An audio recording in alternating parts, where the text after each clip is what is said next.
How to do smooth slide transition with Fusion in Davinci Resolve. To begin, I added a colored background and attached media in which is this image of YouTube logo to a transform node. Here, I want to create a slide transition with this transform node and smooth the transition using the Spline panel. Select the transform node and move the playhead to the start.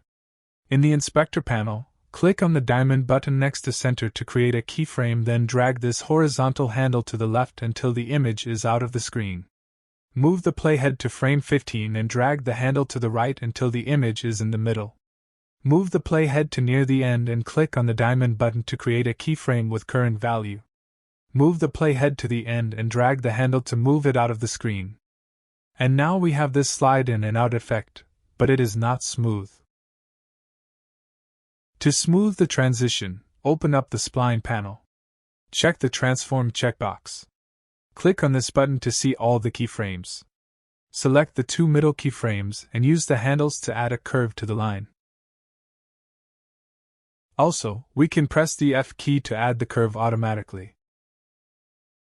Anyway guys, thanks for watching and I hope you found this useful.